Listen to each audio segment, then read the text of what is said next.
del Servicio de Reumatología Médica Rivadavia y va a dar una clase de lupus.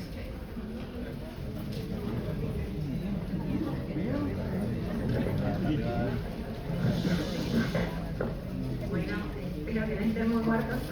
Buenas tardes a todos, mi nombre es Vanessa, yo soy reumatóloga hace unos cuantos años y hoy les voy a hablar un poco de lupus, que es una patología que genera mucha controversia y un dolor de cabeza para ustedes y para nosotros también.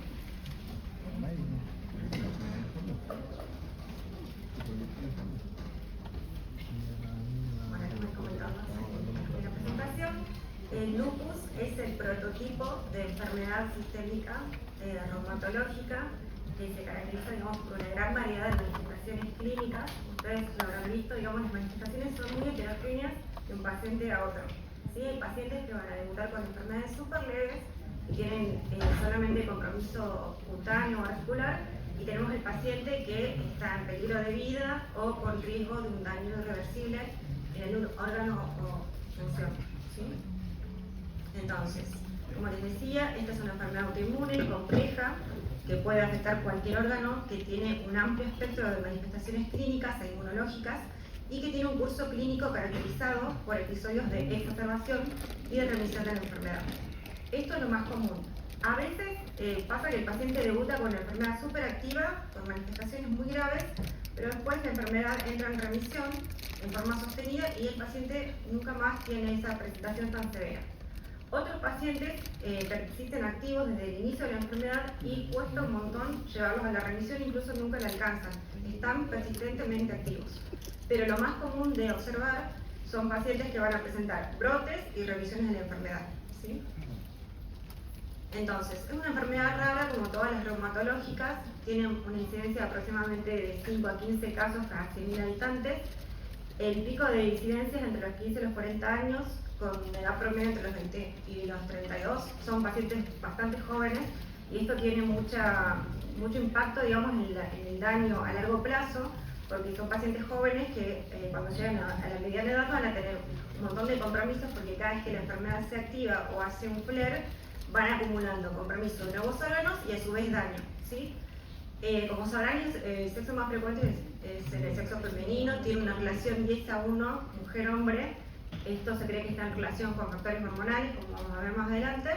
Y en cuanto a la etnia, también se observó que en diferentes partes del mundo y en diferentes razas, la severidad de la enfermedad es diferente. Por ejemplo, no es lo mismo un caucásico que un afroamericano, un mestizo o un amerindio.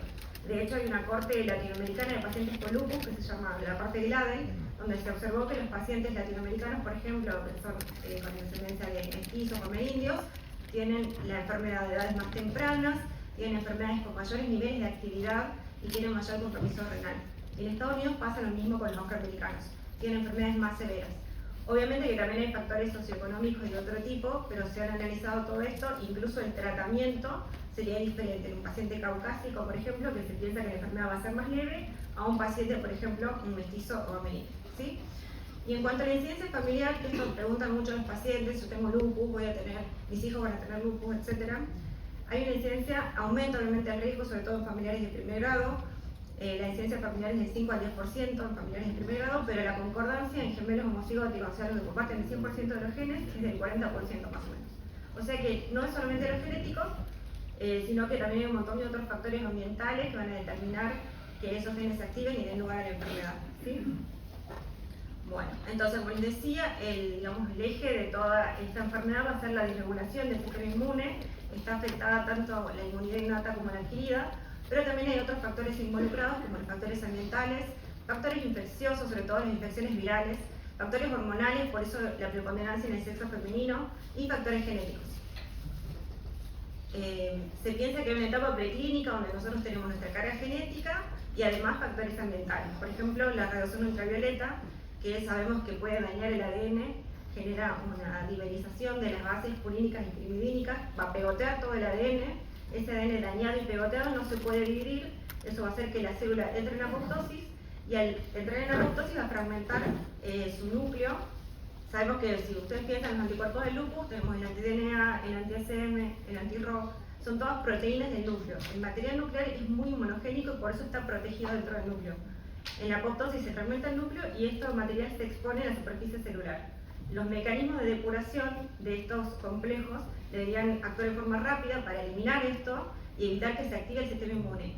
Algo se piensa que pasa en el lupus, que esos mecanismos no funcionan adecuadamente, permitiendo que esos complejos que tienen material nuclear estén más tiempo de lo que deberían expuestos y puedan despertar el sistema inmune y generar toda la respuesta, entre una de las muchas teorías que hay al respecto. También las infecciones virales, y todo esto determinaría la producción de autoanticuerpos. En una primera etapa, los anticuerpos estarían presentes, pero no generarían daño. Algo pasa, algún factor que determina la activación de la enfermedad, y se genera, pasamos del estadio preclínico al clínico. Y ahí vamos a tener inflamación y compromiso de diferentes órganos, ¿sí?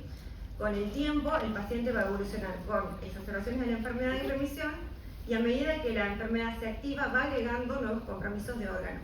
Y a su vez va acumulando daño por la actividad de la enfermedad y también daño por el tratamiento, ¿sí?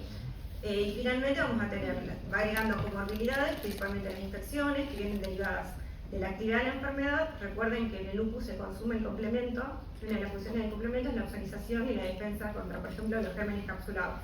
Entonces el paciente que está activo está más propenso a infectarse. Ni hablar que nosotros le damos tratamiento inmunosupresor, ¿sí? Entonces se han descrito 2 picos de mortalidad en el lupus. Una mortalidad temprana, que es cuando el paciente debuta con la enfermedad y se muere por actividad de la enfermedad, o también por procesos infecciosos, y una mortalidad tardía, que ya viene de lo que sería el tratamiento inmunosupresor, por ejemplo, con aumento de riesgo de algunas malignidades, y la misma enfermedad. La enfermedad, digamos, activa, genera una estimulación sostenida del sistema inmune, y eso favorece los síndromes linfoproliferativos.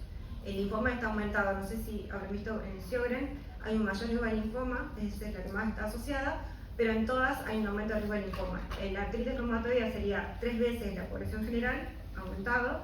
En el lupus está en el medio, entre 4 y 7 veces por arriba de la población general, y en el Sjögren llegaría a 17 veces o más, según de dónde lo lean, ¿sí?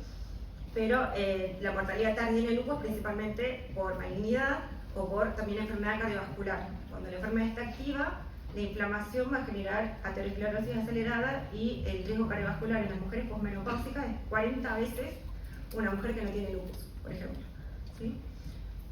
Bueno, entonces, yo les pregunto a ver si alguno se acuerda de algún paciente o algo. ¿Cuáles son las manifestaciones de inicio más frecuentes en el lupus? ¿Qué piensan? Artritis, fiebre, piel. Pero uno realmente ve todo esto y dice, puede ser lupus. Bueno, en todos, ¿sí?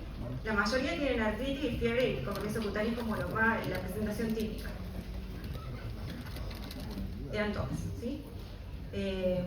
Las manifestaciones son muy variables, ¿sí? Pero podemos tener, lo más frecuente es las manifestaciones articulares y cutáneas. Pero también piénsenlo en otras formas de presentación, por ejemplo el fenómeno de Raynaud, ese cambio en la coloración de los dedos que pasa por 3 fases, palidez, rubicondencia y cianosis, ¿sí? Eso se ve en casi todas las enfermedades autoinmunes. Puede debutar con nefropatía, por ejemplo un paciente internado en clínica por proteinuria.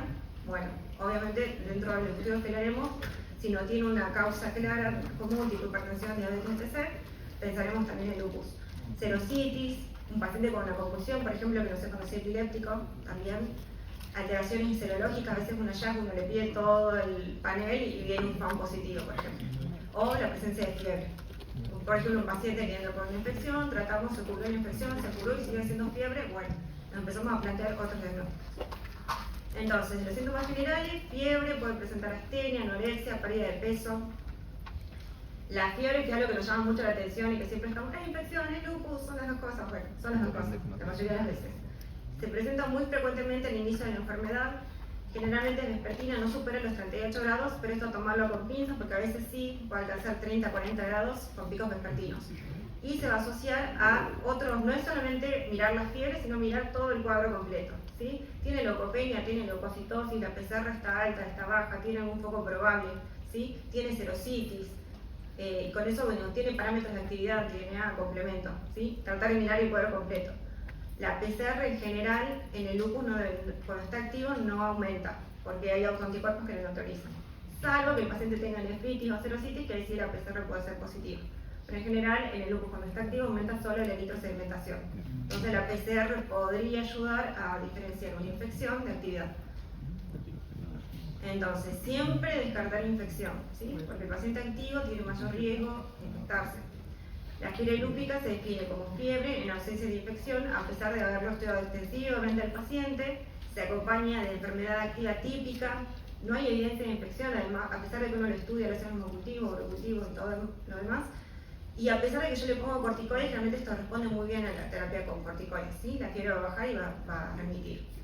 En comparación con los pacientes que tienen fiebre de origen infeccioso, los pacientes con lupus van a tener bajo el C3 es un reactante de fase aguda, suele aumentar cuando hay un proceso infeccioso y va a tener altos niveles de actividad, y eso nos puede orientar. Ante la duda, como siempre, cubriremos los focos probables y trataremos la inmunosuprimeremos. A veces no se puede por la cuestión de tiempo, una manifestación muy severa, uno idealmente trata de estudiar la fiebre, descartar todo, pero depende de la manifestación, ¿sí? A veces no da tiempo. Dentro de las manifestaciones musculoesqueléticas, que es la presentación más habitual, vamos a tener el compromiso principalmente de metacarpos falángicas, de los carpos y las metacarpos falángicas, y es simétrico, parecido a la artritis, pero se diferencia de esta en que no va a generar erosiones, y eso lo vamos a ver en las radiografías, lo podemos reducir. En la artritis hay pinzamiento severo y erosiones, y las deformidades son irreductibles. El paciente no puede realinear. El mecanismo en el caso de lupus es por hiperlaxitud cápsulo-ligamentaria, entonces si yo lo evalúo al paciente, puedo reducirlo y realinearlo en la articulación, ¿sí? Porque es por hiperlaxitud. Eso es la acropatía de Charcot.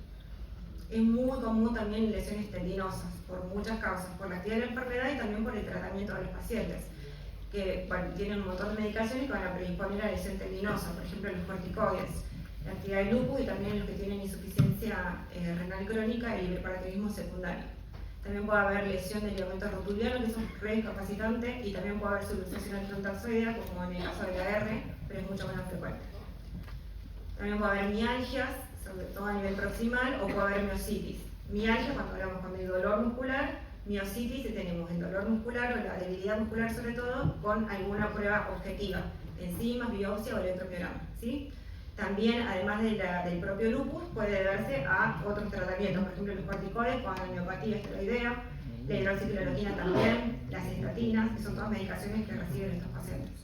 También puede haber síndrome de fatiga crónica y también es común encontrar fibromialgia en estos pacientes, ¿sí? El dolor crónico genera sensibilización central, todos los dolores crónicos, sobre todo en estas patologías, y hay un porcentaje importante que va a tener fibromialgia. Otra cosa que quería mencionar, porque me parece re importante, es la osteoporosis. Esta enfermedad afecta a mujeres jóvenes. El pico de masa ósea generalmente se realiza entre los 25 y los 30 años, que es donde uno construye su reserva ósea para toda la vida.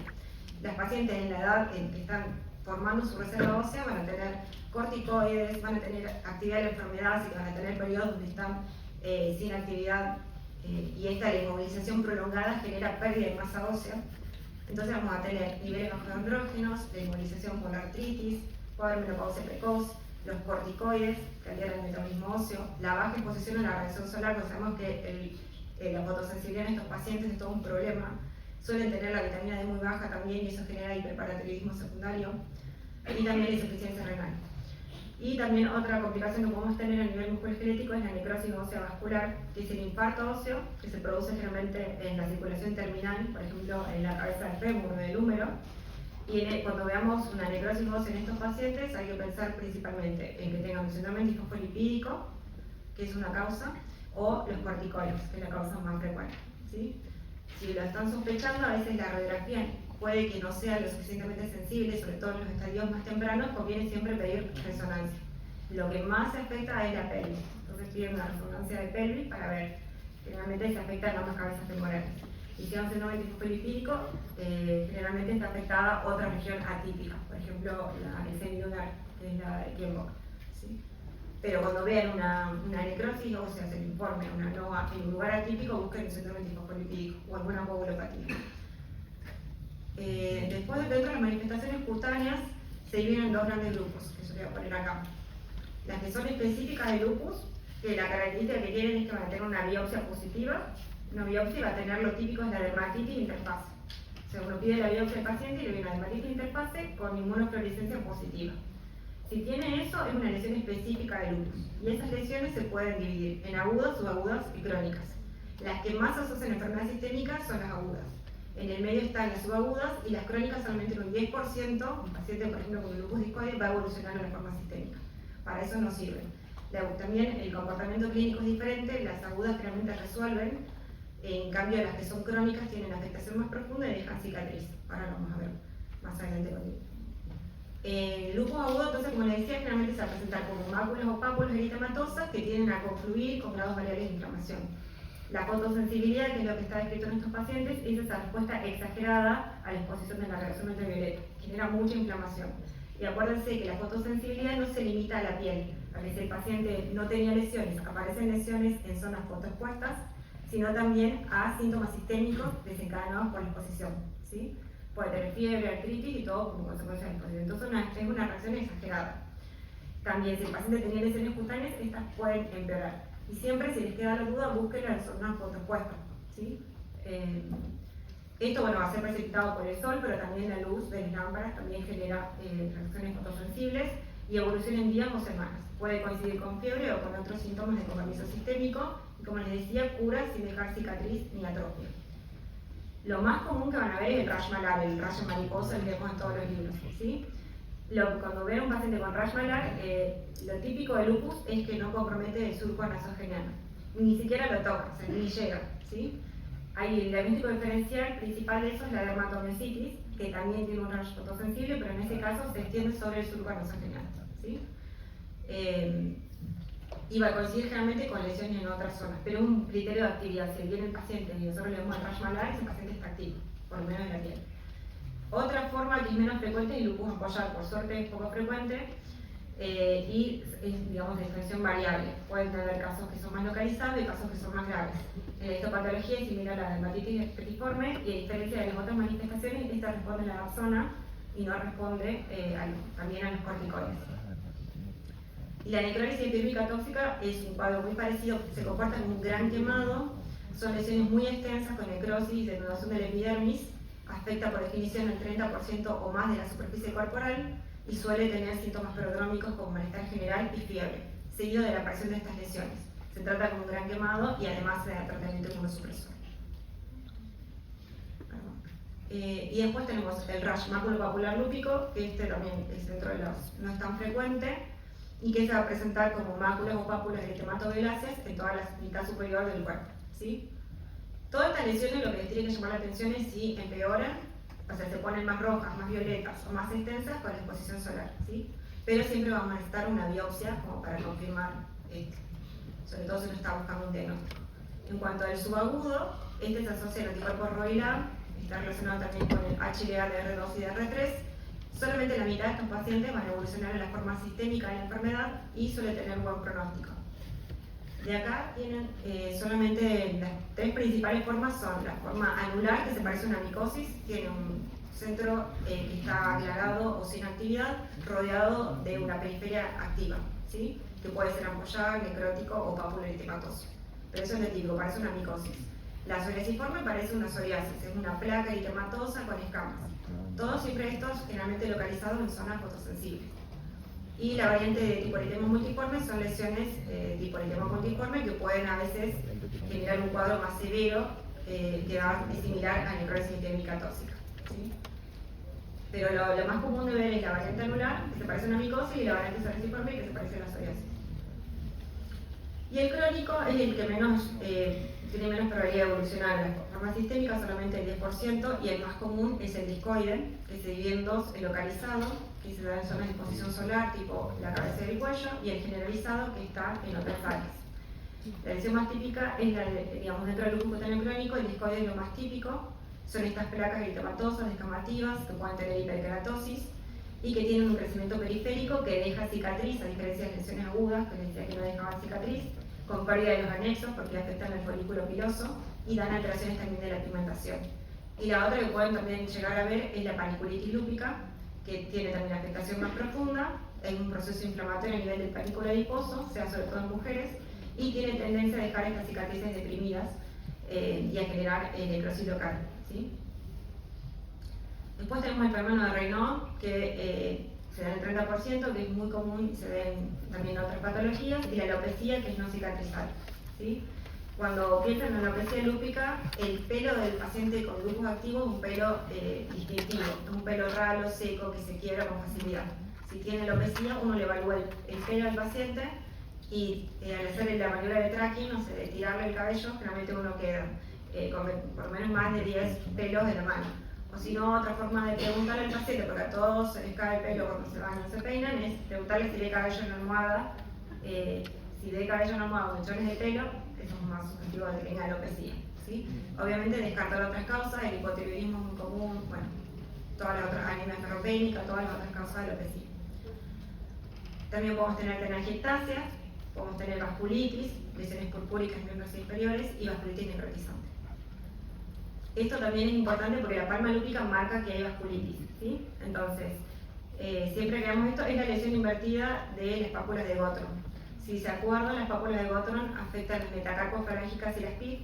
La palma lúpica se caracteriza por afectar la región del medio. O sea, no afecta ni las metacarpos falángicas ni las PIF, sino el área de piel que está en el medio. A ver si tengo un puntero.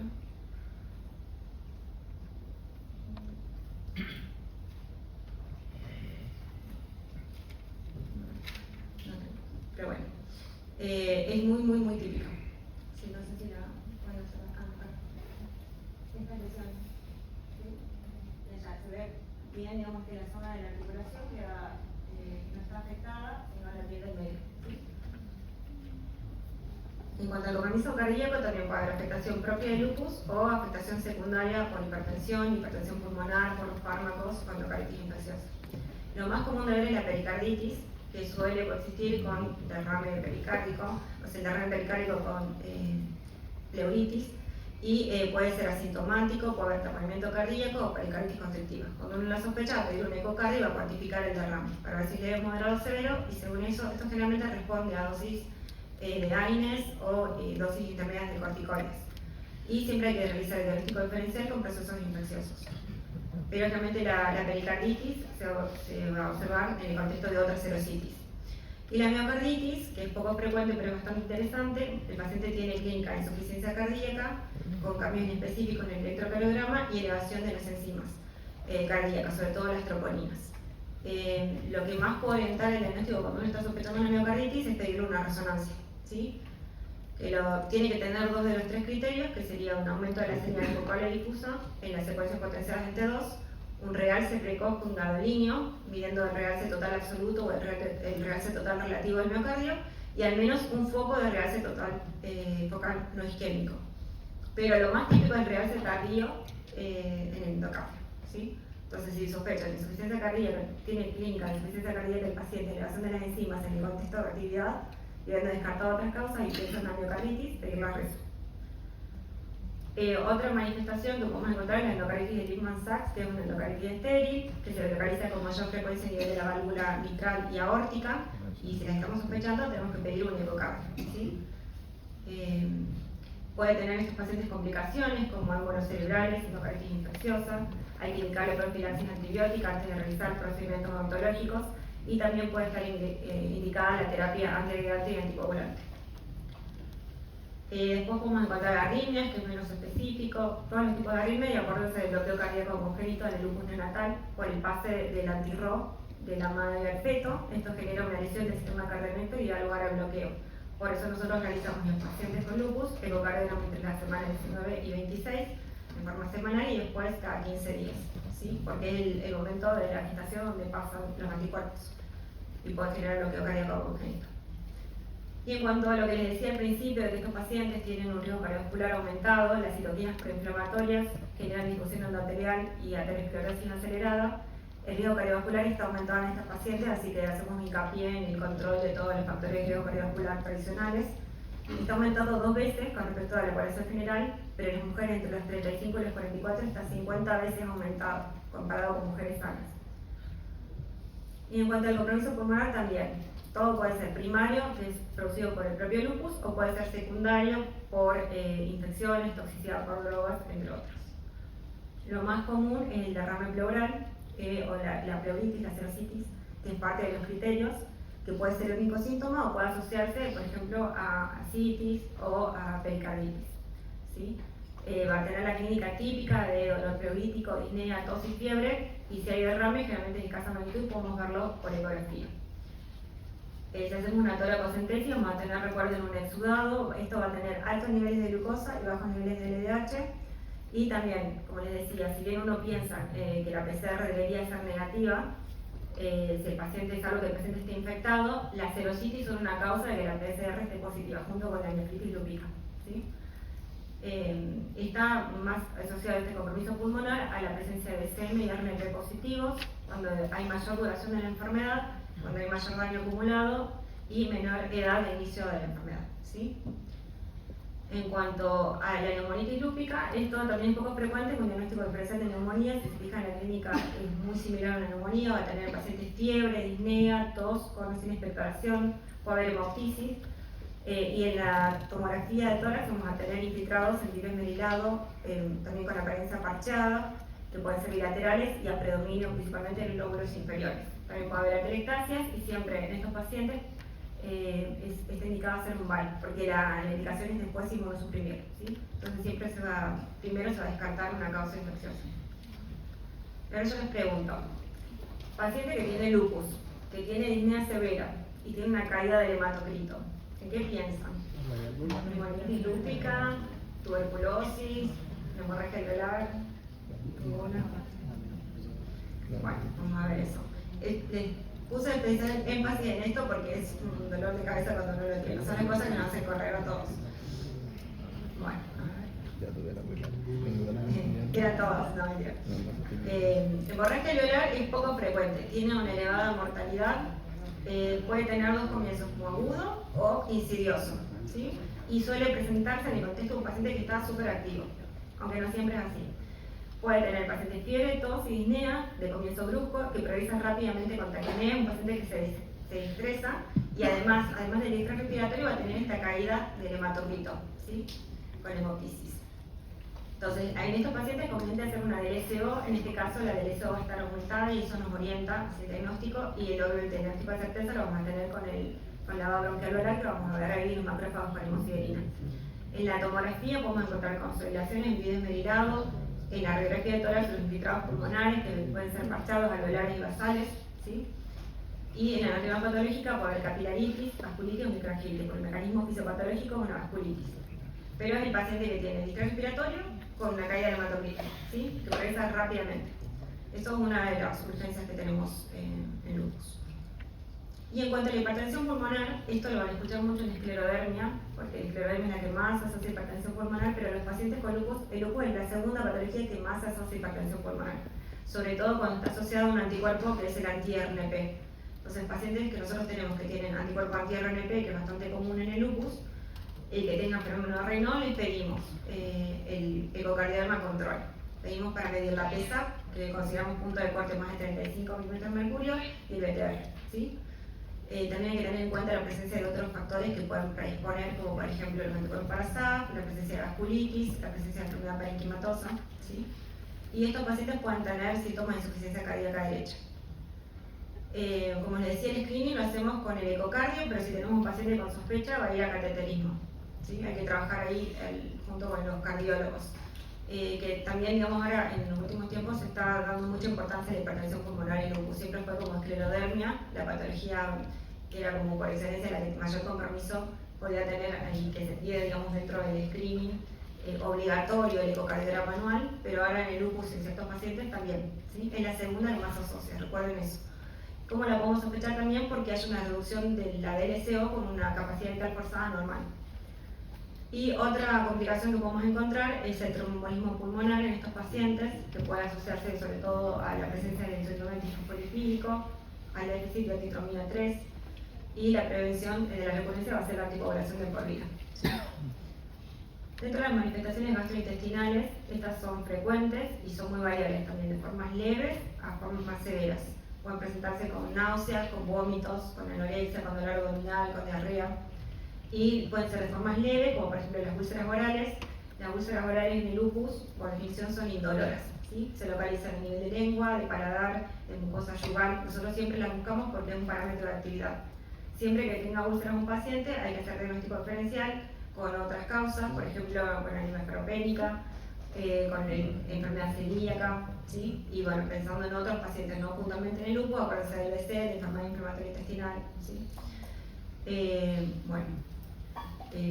A nivel intestinal, lo que más me parece importante es la vasculitis intestinal mesentérica, porque también es una urgencia esta porque tiene una alta mortalidad, ¿sí? Puede empezar con un comienzo agudo insidioso, con hemorragia digestiva o con un abdomen agudo. El paciente generalmente va a tener un dolor tipo insuficiencia mesentérica. Es un dolor postprandial que empeora después de las comidas, ¿sí? Cuando sospechamos un abdomen agudo o un compromiso vascular intestinal en el paciente con lupus, está indicado realizar tomografía, ¿sí? Una tomografía con contraste. Si la tienen sin contraste no les va a servir para mucho. ¿Qué es lo que vamos a ir a buscar? Edema de la pared intestinal, el signo del Target, el signo de la diana, ¿sí? Va a haber edema de la pared intestinal, engrosamiento de la pared intestinal, donde el contraste va a ser hipercaptado por las capas internas de la mucosa y las externas, la mucosa propia y la serosa, que están hipervascularizadas, mientras que la submucosa, la capa media, va a estar edematosa y va a tener atenuación del contraste. Entonces van a tener el realce en la mucosa, en la serosa, y la submucosa va a estar atenuada.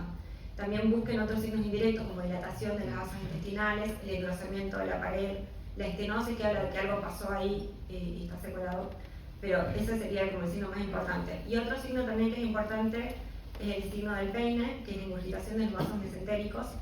También se lo informa el imagenólogo, que se puede ver tanto en cortes axiales como coronarios en la tomografía. Si no, una angioresonancia, donde también va a haber realce de los vasos afectados. Pero busquen esos dos signos, tienen la tomografía, y con eso, si tienen estos dos signos que son típicos, más el engrosamiento de la pared, en el contexto de un paciente activo, ya tiene indicado el tratamiento, ¿sí? Que también es la inmunosupresión, generalmente con cursos de corticoides. También otra complicación, sobre todo en los pacientes con síndrome tifofólipídico, es la trombosis intestinal, que se va a complicar obviamente con isquemia e infarto intestinal, puede haber incluso perforación, y otras complicaciones menos frecuentes son enteropatía perdedora de proteínas, que se da como síndrome absortivo, y también todas las autoinmunes tienen mayor riesgo de enfermedad celíaca, el Sjögren, la esclerodermia y también en el lupus, ¿sí? También podemos tener insuficiencia mesentérica, que esto está asociado a aterosclerosis prematura, que esto es lo que les decía este cuadro de angina intestinal, que va a dar dolor abdominal después de ingestar alimentos. Y generalmente estos pacientes también tienen factores de riesgo para patología coronaria o factores tradicionales de riesgo cardiovascular. Igual estando en la casa, hacer la angiotomografía o la angioresonancia. Y en la cavidad peritoneal también, puede haber un abdomen agudo de todas las peritonitis, podemos tener ascitis, va a dar exudados, y también esto se asocia generalmente a la ascitis a serositis, pericarditis o pleuritis. También lo podemos encontrar en el síndrome nefrótico o pericarditis constrictiva. Siempre cuando uno tiene esto va a necesitar de la intervención del cirujano para descartar otras causas. Todo lo que es el abdomen agudo en el lupus o las otras manifestaciones son de descarte, excluidas las causas que son mucho más frecuentes. Una vez que se excluyen estas, recién uno piensa que se debe a la actividad de lupus, ¿sí? Por ejemplo, las pancreatitis o todas las complicaciones hepáticas, siempre digamos, vamos a pensar que es una pancreatitis lúpica no de entrada, sino excluyendo las causas más frecuentes, litiasis, medicamentos, la dislipemia, ¿sí? Lo mismo a nivel hepático, lo más común de encontrar es hepatomegalia, pero también puede haber asociación con hepatitis autoinmune, puede haber colangitis viral primaria, colangitis esclerosante. En los pacientes con síndrome tifofólipídico puede haber síndrome de Buchiari, puede haber colicistitis alitiásica, ¿sí? Que va a tener el dolor típico de una colicistitis de libro, pero no tiene litos, ¿sí? En un paciente con lupus activo. Muy difícil, muchas veces, el diagnóstico, pero espiritualmente puede dar cualquier cosa, y es un diagnóstico de exclusión de las causas más frecuentes. Al último recién pensamos, una vez que descartamos todo, es que puede ser por el lupus, ¿sí? Porque son manifestaciones muy infrecuentes. En cuanto a la anemia, puede haber los tres tipos de anemia. La más común de encontrar es la de los trastornos crónicos, por las citoquinas proinflamatorias, pero la más característica va a ser la anemia hemolítica autoinmune, ¿sí? Que esta es la que nos hace correr a todos, ¿sí? Generalmente está asociada a anticuerpos calientes de tipo IgG. Lo que siempre vamos a ver entre sospecha de anemia hemolítica, tenemos que tener los parámetros de hemólisis, ¿sí? Los parámetros de hemólisis, la prueba de PUMS, con eso vamos a cerrar el diagnóstico directa en el contexto de un paciente con actividad. Entonces, puede ser, digamos, la prueba de PUMS directa, puede haber anemia crónica de esplenomegalia, o puede ser severa, presentándose como fiebre, dolor abdominal y disnea, que generalmente esto es el cuadro típico. Puede haber ictericia con espermatosis, y vamos a pedir en este paciente la prueba de PUMS para determinar si está hemolizando o no. La prueba de PUMS puede ser positiva aunque el paciente no esté hemolizando, ¿sí? Eso tengan en cuenta. Si no tiene parámetros de hemólisis, por más que tenga la PUMS, no le damos importancia, ¿sí? Vamos a buscar siempre parámetros de hemólisis: la elevación del LDH, el aumento de la bilirrubina indirecta, la disminución de la hemoglobina, el aumento de los reticulocitos. Y también se puede observar anemia hemolítica autoinmune asociada al SAF en el 10% de los casos, y en este caso va a haber también clínica de síndrome antifosfolipídico, puede haber valvulopatía, puede haber trombosis arterial, compromiso neurológico. Después podemos tener rara vez anemia hemolítica microangiopática, que generalmente esto está asociado al SAF, y también puede haber leucopenia, que esto es muy común de ver, que en el caso de la linfopenia es un marcador de actividad de lupus. Nosotros lo consideramos dentro del score de actividad, tenemos un score que es el SLEDAI, y en eso tenemos las diferentes manifestaciones que consideramos en los pacientes para ver si están cursando con un FLAIR o no, ¿sí? Y dentro de esos vamos a considerar la leucopenia, un recuento de blancos menor a 4000, la linfopenia, un recuento de linfocitos menor a 1000. Excluidas, por ejemplo, otras causas como infecciones virales o medicamentos, porque muchos de los medicamentos que nosotros damos pueden generar linfopenia y leucopenia, ¿sí? Hasta un 10% de los pacientes también pueden tener eosinofilia leve. Otra manifestación que podemos encontrar es la trombocitopenia, que generalmente esto va a coincidir con periodos de actividad de lupus. Y el síndrome de Evans, que es cuando esta está asociada a anemia hemolítica o granulocitopenia, que esto también, el síndrome de Evans, se puede encontrar en otras patologías hematológicas.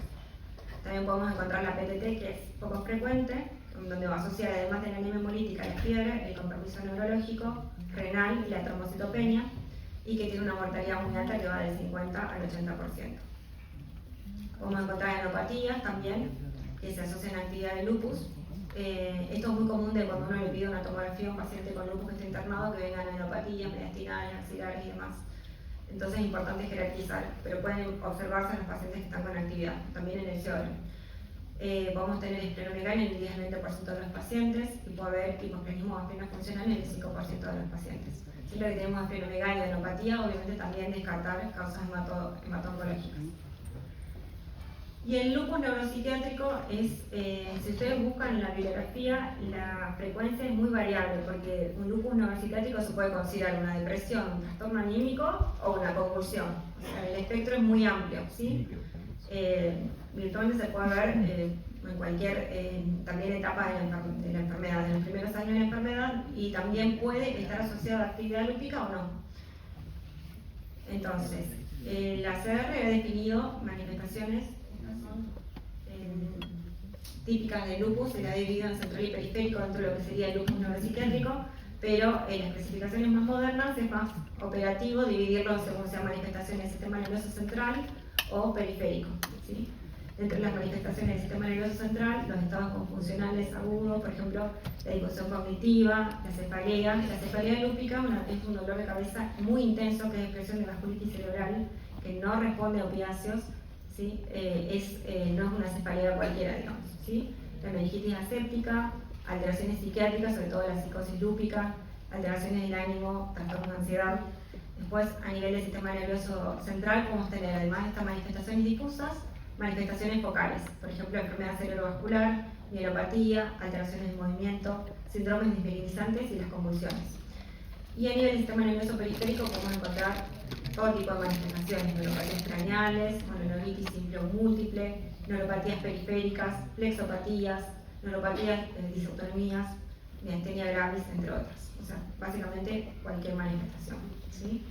Lo primero que tenemos, por ejemplo, estamos en sala y viene un paciente con una convulsión, que se sabe lúpico o no, y queremos estudiarlo. Primero, siempre descartar otras causas, ¿sí? Solamente podemos decir que es atribuible al lupus si se descartaron las causas más frecuentes: infecciones, medicaciones, causas metabólicas, ¿sí? Es como el protocolo anterior del sensorio primero y después estudiar y pensar en el lupus, siempre descartando otras causas. ¿Qué es lo que se sugiere? Laboratorio, hemograma completo, una rutina, hepatograma, función tiroidea, una orina completa, los parámetros de actividad, el anti-DNA y el complemento, pedir los anticuerpos para SAF, pedir una punción lumbar, ¿sí? Descartar infección, eventualmente también siempre imágenes, una resonancia del dedo espinal, del encéfalo, con contraste, con alguna de las secuencias, con fleuro, con difusión, y el electroencefalograma, para descartar si no tiene una epilepsia previa, ¿sí? Y otros exámenes complementarios que podemos pedir en un ecocardio, pensando en una embolia, una angiografía cerebral, descartar coagulopatías y creoglobulinas. También podemos pedir diferentes tipos de anticuerpos específicos. Nosotros los que más pedimos cuando tenemos sospecha de un neurolupus, porque además es difícil el acceso en todos los lugares a hacer todos estos anticuerpos, es pedirlo por lo menos si el paciente entró con una convulsión o un déficit isquémico, los anticuerpos para SAP, y pedirle el perribosomal en el caso de que tenga síntomas como de psicosis, ¿sí? El anticuerpo que está asociado a psicosis lúpica. También a nosotros nos sirve el perribosomal, por ejemplo, en un paciente que venía con corticoides en altas dosis, cuando queremos descartar una psicosis por corticoides, porque el perribosomal en este caso nos va a permitir separar si es por el corticoide que venía en tratamiento de la psicosis o puede ser por actividad de lupus. Siempre obviamente vemos todo el contexto. Entonces, en un paciente con manifestaciones sospechosas del neurolupus, vamos a hacer una anamnesis cuidadosa, el examen físico exhaustivo, pedir hemograma, química, un análisis de orina, los cultivos, complemento y DNA para determinar si el paciente está con actividad, ¿sí? Siempre vamos a descartar otras causas secundarias de disfunción y vamos a pedir un examen de líquido cefalorraquídeo de rutina, con recuento celular, proteinorraquia, leucorraquia, los cultivos y el DRL. En el caso de convulsiones, el electroencefalograma y una resonancia de encéfalo. En el caso de que pensemos otras pruebas especiales, podemos pedir anticuerpos antineuronales, el índice inmunoglobulina, el líquido cefalorraquídeo sérico y las bandas oligoclonales. En el caso de que el paciente tenga síntomas de psicosis, podemos pedir un perribosomal y los anticuerpos antifosfolipídicos en el caso de convulsiones o demencia. También podemos hacer pruebas neurocognitivas. No en este caso particular, pero en un paciente que sospechamos que tiene un deterioro cognitivo, hacerle las pruebas para tener un basal y ver si hubo deterioro, porque generalmente en todas nuestras enfermedades hay algún deterioro cognitivo en los pacientes, ¿sí? Y después vamos a hacer los estudios según nuestra sospecha clínica. Por ejemplo, en el caso de que el paciente haya tenido una manifestación focal tipo una convulsión, vamos a pensar o era una vasculitis o si era algo trombótico. En el caso de vasculitis siempre se va a hacer inmunosupresión con corticoides, citotóxicos o biológicos. Generalmente en el neurolupus se recomienda corticoides y ciclofosfamida o rituximab, ¿sí? Es una de las manifestaciones que tienen como un tratamiento mucho más estrecho porque son muy severas, entonces hay que hacer un tratamiento intensivo, corticoides, ciclofosfamida o rituximab. Y en el caso de que haya anticuerpos antifosfolípicos positivos, vamos a requerir antiagregación y anticoagulación. Después, bueno, si el paciente hizo convulsiones, también va a requerir tratamiento sintomático, obviamente con antiepilépticos, y eventualmente, bueno, según nuestra sospecha clínica, vamos a continuar los diagnósticos y se pueden hacer otros tratamientos. Pero básicamente sería eso: ¿es vasculítico o es trombótico? Si es vasculítico, una supresión, y si estamos pensando en algo, digamos, más trombótico, una anticoagulación. Y en cuanto al compromiso renal, esto también es, la verdad, los pacientes que tienen compromiso renal evolucionan en general, tienen enfermedad muy activa y es un compromiso que da mucho daño a largo plazo, deja al paciente en diálisis si no recibe un tratamiento. Algunas veces algunos pacientes responden, pero menos de la mitad de los pacientes responden a la inducción, como para que se den una idea. Y hay pacientes que, a pesar de que no hace todo el tratamiento intensivo, el paciente no responde y queda en diálisis, porque la enfermedad es muy severa, ¿sí? Entonces, hasta el 60% de los pacientes con lupus van a tener compromiso renal. Esto usualmente entre los primeros 5 años de la enfermedad. En las cortes latinoamericanas se vio que en Latinoamérica los pacientes tienen mayor frecuencia de compromiso renal y en las edades más tempranas y más severos. Por eso el tratamiento es, digamos, más intensivo para ese grupo de pacientes que, por ejemplo, el esquema urolupus para los pacientes caucásicos. Es una de las principales causas de muerte y mortalidad en el lupus y se puede afectar todo, no solamente el glomérulo, sino también puede afectarse a nivel de intersticio y a nivel vascular. Esto es muy importante, no siempre hay correlación entre lo que uno ve en la clínica y la alteración del sedimento con el grado de lesión renal. Entonces siempre, si un paciente con lupus tiene proteinuria y uno descartó la infección, siempre la proteinuria tiene que ser reproducible, o sea, vino una proteinuria mayor a 0,5 gramos en 24 horas, la repito. Vino nuevamente positivo, pido el cultivo, negativo a nefrología y a biopsiarse, ¿sí? No hay de otra manera, no es fidedigno los análisis de orina solamente, ¿sí? Puede tener el paciente no tanto compromiso a nivel una proteinuria muy leve y un compromiso severo por biopsia, ¿sí? Entonces se puede afectar a nivel tubular, a nivel vascular y a nivel glomerular. A nivel vascular, la trombosis de la vena renal que se puede presentar en el paciente con SAF, por ejemplo. El compromiso tubular intersticial se asocia a peor pronóstico renal y a nivel glomerular, bueno, la nefropatía que vamos a ver ahora. Entonces, las indicaciones de biopsia renal, las últimas son evidencia de compromiso renal, especialmente si hay proteinuria persistente, o sea, en 2 o más oportunidades mayor a 0,5 gramos en 24 horas. O bien hay un descenso inexplicado de la tasa de filtrado glomerular, un paciente que deteriora la función renal sin otra causa que lo explique, ¿sí? No sé si de acuerdo, pero bueno, hay una clasificación anatomopatológica que va a dividir a la nefritis lúpica en 6 clases.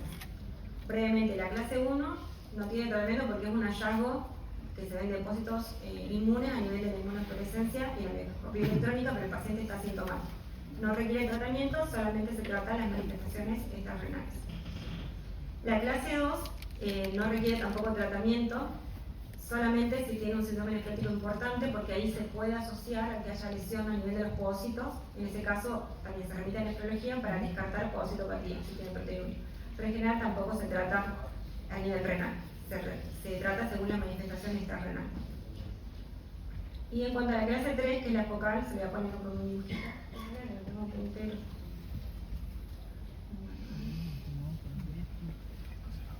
Acá.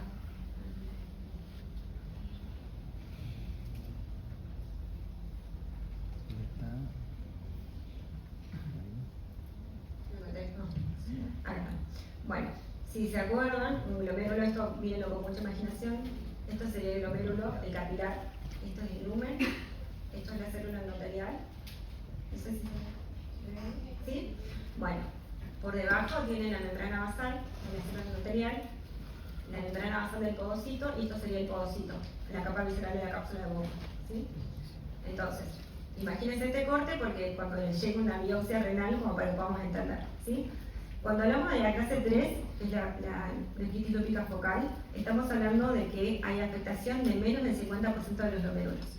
Hagan de cuenta, cuando se realiza la biopsia, se toma un cilindro, se toman varios cilindros, y la muestra tiene que tener por lo menos 10 glomérulos para ser significativa, por eso les puse 10, ¿sí? Acá. Entonces tenemos menos del 50% de afectación de los glomérulos. Y a su vez se va a dividir en focal o segmentaria. Focal si hay afectación de más, esto sería, perdón, global. Global sería afectación de más del 50% del penacho glomerular, y segmentaria sería afectación de menos del 50% del penacho glomerular, ¿sí? Cuando tenemos la clase 3, vamos a tener, como les decía, hay aumento de las células capilares, hay aumento de las células mesangiales, hay infiltración monocitaria y hay engrosamiento de la membrana basal. Lo que caracteriza a esta clase es los depósitos subendoteliales. Si tienen acá la célula endotelial, el depósito va a estar acá, ¿sí? La célula endotelial, la membrana basal del endotelio, y los depósitos están acá. Que eso te va a permitir diferenciarla de la membranosa, donde los depósitos van a estar a nivel del podocito de la membrana, van a ser subepiteliales, no subendoteliales, ¿sí? Y otros hallazgos que podemos tener son la necrosis de la pared capilar, la presencia de semilunas, la variable de severidad y la proliferación de depósitos mesangiales. Pero lo que define la clase 3 es el depósito subendotelial, ¿sí? En menos del 50% de los glomérulos. El tratamiento ahora lo vamos a ver más adelante, pero se trata con corticoides y inmunosupresores. Y a veces hay combinación con la clase membranosa. Decimos que hay combinación cuando tiene que haber depósitos subepiteliales en al menos el 50% del penacho glomerular y en al menos el 50% de los glomérulos. Ahora vamos a ver más adelante.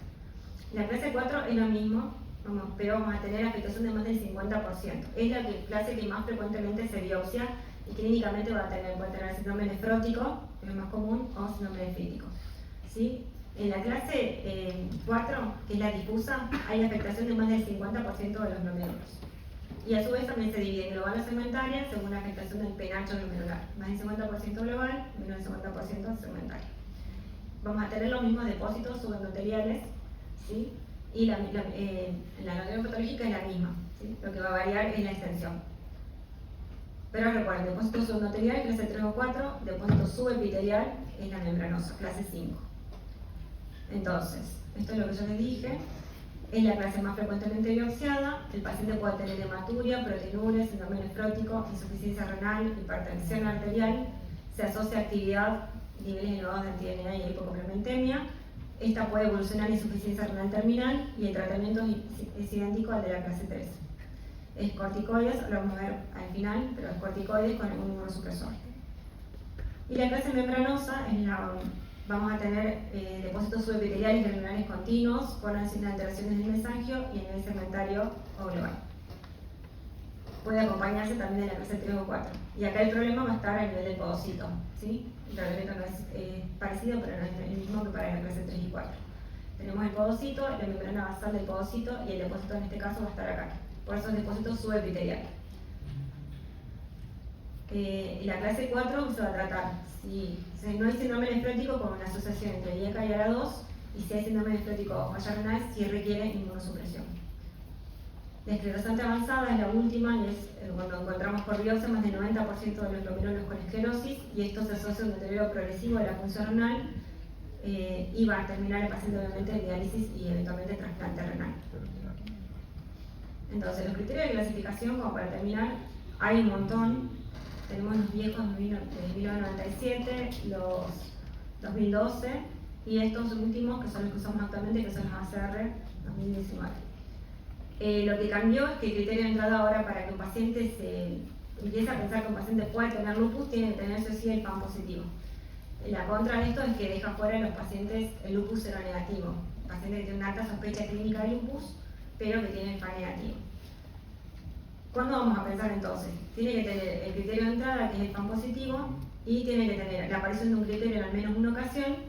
No es necesario que estén todos de forma simultánea. Por ejemplo, si el paciente tuvo artritis y alguien lo contactó y hoy viene conmigo y tiene alopecia y úlceras, yo considero también esa artritis, ¿sí? Son acumulativos. No es necesario que tengan todas las manifestaciones en ese momento y tiene que sumar más de 10 puntos. Entonces, siempre, por ejemplo, si el paciente tiene más de una manifestación en un dominio, se considera la de mayor peso. Por ejemplo, acá de los síntomas constitucionales, la fiebre da 2 puntos, de los hematológicos, la leucopenia da 3 puntos, la trombocitopenia y la anemia hemolítica dan 4 puntos. Si el paciente tuviera, por ejemplo, leucopenia y trombocitopenia, yo voy a considerar solo la trombocitopenia y son 4 puntos. ¿Sí? ¿Se entiende? Siempre vamos a dar importancia al que tiene más peso.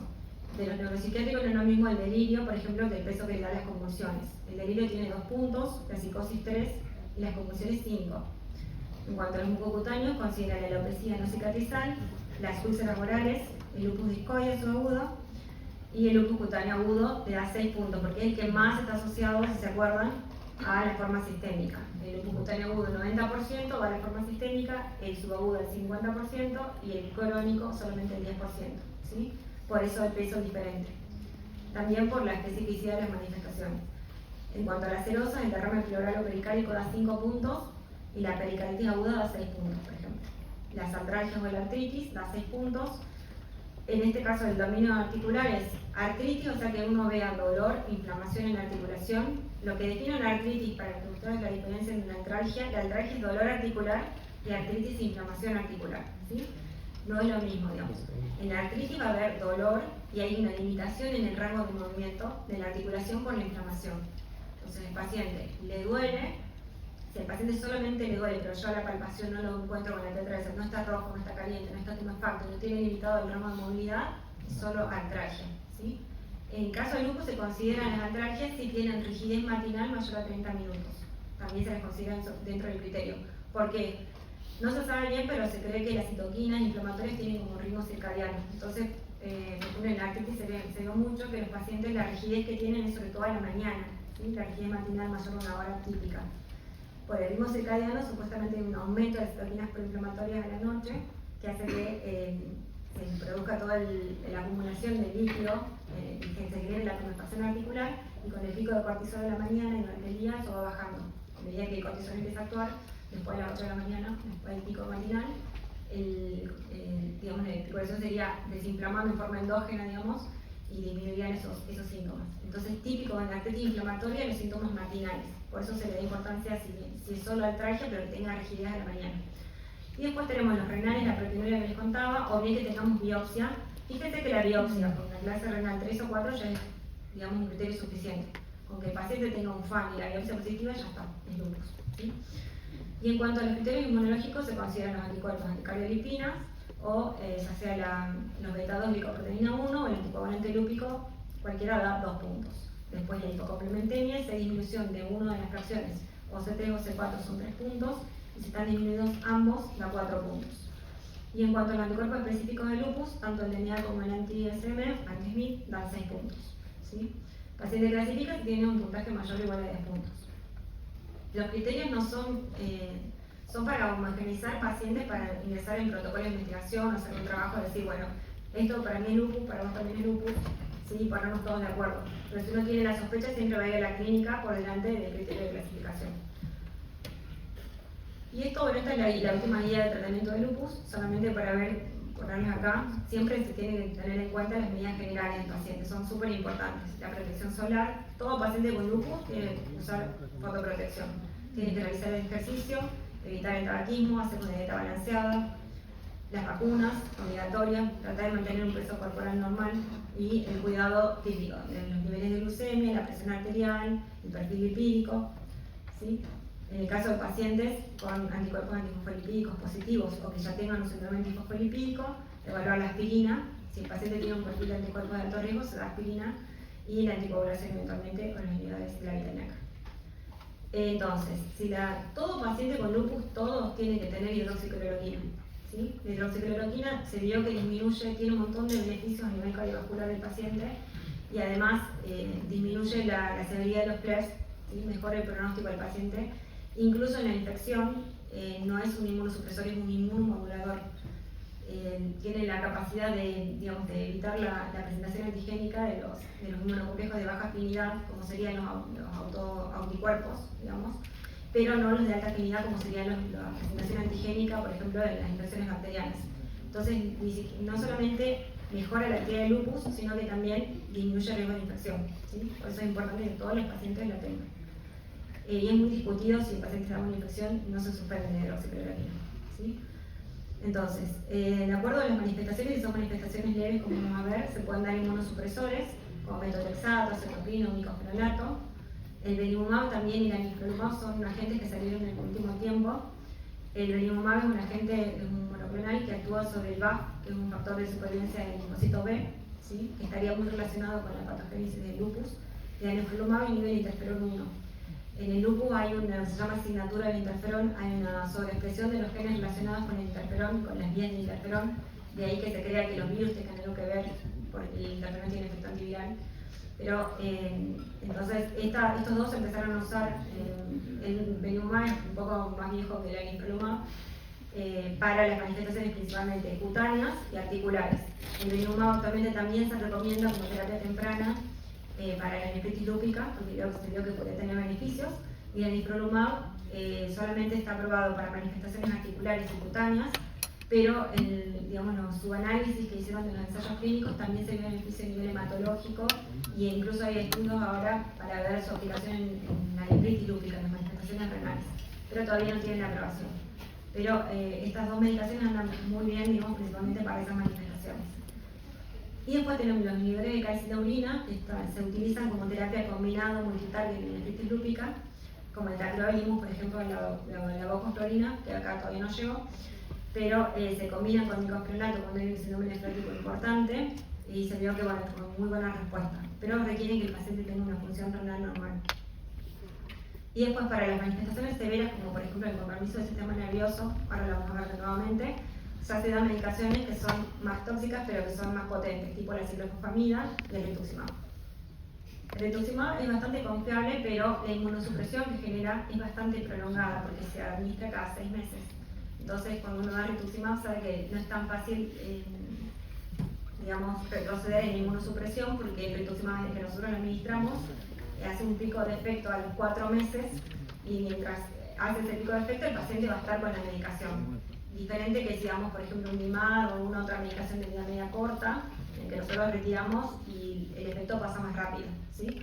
El rituximab tiene un efecto como más sostenido. Para las enfermedades leves, por ejemplo, los síntomas constitucionales o artritis o un rash leve que compromete menos del 9% de la superficie corporal o una plaquetopenia leve, damos hidroxicloroquina y corticoides, y como segunda línea, si el paciente no responde con esto, podemos dar metotrexato, acetoprina, micofenolato, el belimumab que les decía y el anifrolumab. Para enfermedad moderada, que se considera cuando hay, por ejemplo, artritis moderada o severa, o sea que tenga afectación de 2 o más articulaciones con mucha limitación del rango de movilidad, o un rash más extenso, o por ejemplo plaquetopenia, pero ya con un recuento de entre 20.000 y 50.000, cuando hay serositis y demás, se da de primera línea de hidroxicloroquina, como siempre, con corticoides, pero además ya vamos a dar de entrada metotrexato, acetoprina, micofenolato, belimumab, anifrolumab o inhibidores de calcineurina. Y en la segunda línea, nuevamente, micofenolato, belimumab, anifrolumab o inhibidores de calcineurina. Vamos viendo, por ejemplo, paciente con artritis severa que no responde, puede empezar con corticoides y metotrexato, y si no responde, como segunda línea le podría dar belimumab, por ejemplo, si tiene artritis, muchas manifestaciones en piel y alguna alteración hematológica, ¿sí? Lo vamos viendo, según el tipo de paciente y la manifestación, y también sus comorbilidades y que puede recibir. Y para enfermedad severa, que es cuando amenaza la vida del paciente o un órgano blanco, por ejemplo, podría ser la cerebritis, mielitis, neumonitis, una vasculitis mesentérica, o que tengamos, por ejemplo, un rash pero muy extenso, consideramos extenso cuando cubre más del 18% de la superficie corporal. Cuando las plaquetas están menos de 90.000, por ejemplo, cuando en estos casos ya damos inmunosupresiones más severas de entrada: micofenolato, belimumab, anifrolumab, ciclofosfamida o rituximab. Y si el paciente tiene una manifestación severa refractaria, directamente ciclofosfamida o rituximab.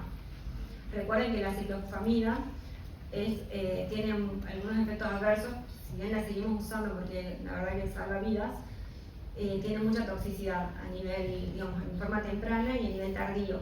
Algo que nos preocupa mucho a nosotros es el efecto que tiene sobre la fertilidad, ¿sí? Porque puede genera una menopausia temprana en los pacientes. Además de la función ovárica, también puede dar una cistitis hemorrágica y puede dar cáncer de vejiga a largo plazo. A medida que mayor número de ciclos de ciclofosfamida recibe el paciente, esto se va acumulando y tiene mayor riesgo de infertilidad y de neoplasias, ¿sí? También otra cosa que preocupa a la ciclofosfamida son las infecciones. Genera leucopenia. La anécdota de la leucopenia generalmente se produce a los 14 días de que dimos el curso de ciclofosfamida. Así que tengan en cuenta, si el paciente recibe ciclofosfamida, siempre se hace el control de la leucopenia en los 14 días, ¿sí? Entonces, las tres contras de la ciclofosfamida son la infertilidad, las neoplasias y las infecciones, ¿sí? Y en cuanto a la nefrotilúpica, ahora en el último tiempo se unificó un poco el criterio del tratamiento, pero el tratamiento es ciclofosfamida en dosis bajas, el esquema de Abrolupus o bien micofenolato, siempre asociados con cursos de corticoides.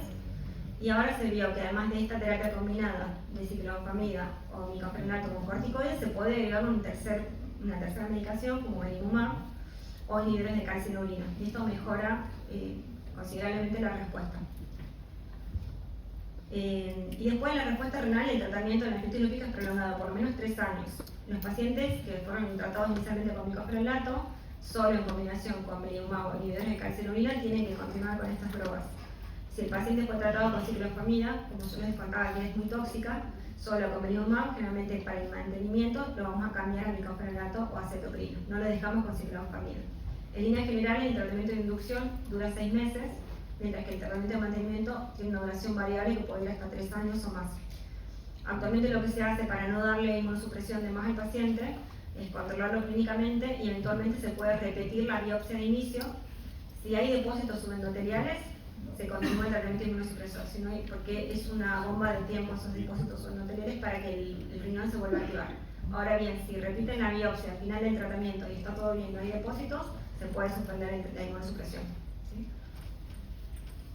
Y por último, bueno, esto no sé si vieron algo, pero síndrome disfosfolipídico es una comorbilidad que complica mucho el lupus y que se asocia frecuentemente al lupus, en primer lugar, y también a la artritis reumatoidea, ¿sí? Como criterio de entrada, ahora cambiado, antes había otros criterios, se considera un criterio clínico documentado, uno más con un criterio serológico. De los dominios clínicos, para poner un poco más de claridad, se le dio importancia a los factores de riesgo tromboembólico. Entonces, si el paciente tiene, dentro del criterio clínico tuvo un evento tromboembólico venoso, pero tiene un perfil de alto riesgo, solamente le suma 1 punto. Mientras que si no tiene un perfil de alto riesgo, suma 3 puntos, o se suma más puntaje. Lo mismo pasa con una trombosis arterial. Si tiene un perfil cardiovascular de alto riesgo, le da 2 puntos, pero si no tiene un perfil de alto riesgo, le da 4 puntos. Si tiene compromiso microvascular sospechoso, que este sería cuando no sospechamos, cuando el paciente tiene libedoracemosa, vasculopatía libedoide, tiene una nefropatía, por ejemplo, por SAF, y no tenemos anatomía patológica, o hemorragia pulmonar por síntomas o imágenes. O puede ser establecida cuando tenemos alguna de estas manifestaciones, pero con anatomía patológica que la vale, o algún estudio de imagen o vale. Y en cuanto al criterio obstétrico, dentro del criterio clínico vamos a tener las 3 pérdidas consecutivas fetales, o muerte fetal dentro de las 16 semanas, da 1 punto. Una muerte fetal después de la semana 16, pero antes de la semana 34, sin preeclampsia o insuficiencia placentaria, da 1 punto. Cuando hay preeclampsia severa o insuficiencia placentaria severa antes de las 34 semanas, 3 puntos. Y si hay preeclampsia severa con insuficiencia placentaria severa después de la semana 34, esto da 4 puntos. Y después tenemos el compromiso de las válvulas cardíacas, el engrosamiento da 2 puntos y las complicaciones 4.